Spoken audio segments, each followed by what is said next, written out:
पिता की सीख बेटी को। विवाह के बाद जब एक बेहद साधारण परिवार की बेटी पहली बार मायके से अपने ससुराल जाने लगी तो पिता ने अपनी बेटी को बड़े लाड से अन्य उपहारों के साथ एक सुगंधित अगरबत्ती का डब्बा भी दिया और उससे कहा कि बेटी, जब भी तुम अपने ससुराल में पूजा करोगी तब इस अगरबत्ती को जरूर जलाना।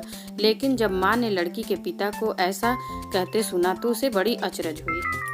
माँ ने कहा, हमारी लाडली बेटी पहली बार अपने मायके से ससुराल जा रही है तो भला उसे कोई अगरबत्ती जैसी मामूली चीज भी देता है क्या? ससुराल में पहुंचते ही लड़की की सास ने बहू के माता पिता द्वारा उपहार स्वरूप अपनी बेटी को विदाई में क्या दिया गया है, जब यह देखा तो उसे वह अगरबत्ती का मामूली डब्बा भी नजर आ गया। सारे उपहारों में कोई कीमती चीज न देख अंत में सास ने मुंह बनाकर बहू को बोला कि कल पूजा में यह अगरबत्ती जला देना, क्योंकि तुम्हारे बाप ने बड़े प्यार से ये उपहार तुम्हें दिया है।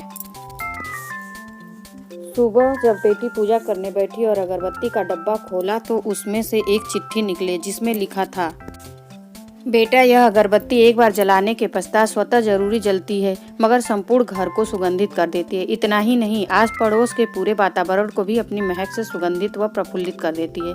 हो सकता है कि कभी तुम अपने पति से किसी बात को लेकर कुछ समय के लिए रूठ जाओगी या कभी अपने सास ससुर के व्यवहार से दुखी हो जाओगी। सास ससुर के व्यवहार से दुखी हो पर तुम्हारा दिल दुख जाए तब तुम मेरी यह भेंट ध्यान में रखना, अगरबत्ती की तरह जलना। जैसे अगरबत्ती स्वयं जलते हुए पूरे घर और संपूर्ण परिसर को सुगंधित और प्रफुल्लित कर ऊर्जा से भरती है, ठीक उसी तरह तुम स्वतः सहन करते हुए ससुराल को अपना मायका समझकर सबको अपने व्यवहार और कर्म से सुगंधित और प्रफुल्लित करना। बेटी चिट्ठी पढ़ पपक पकड़ कर रोने लगी। सास ने जब बहू की रोने की आवाज सुनी तो लपक कर उसके पास आई। फिर पति और ससुर जी भी पूजा घर में पहुंचे जहाँ बहू रो रही थी। अरे, हाथ में कोई चोट लग गया क्या? पति ने पूछा। क्या हुआ यह तो बताओ, क्यों रो रही हो? ससुर जी बोले। जब सास उसके अगल बगल देखने लगी तो उसे पिता द्वारा सुंदर अक्षरों में लिखी हुई चिट्ठी नजर आई। चिट्ठी पढ़ते ही उसने अपनी बहू को गले से लगा लिया और फिर चिट्ठी ससुर जी के हाथों में दी। लेकिन ससुर ने चश्मा न पहने होने की वजह से चिट्ठी बेटे को देकर पढ़ने के लिए कहा। सारी बात समझते ही संपूर्ण घर स्तब्ध हो गया। सास बोली, अरे, यह चिट्ठी प्रेम का रानी है। यह मेरी बहू को मिली हुई सबसे अनमोल भेंट है।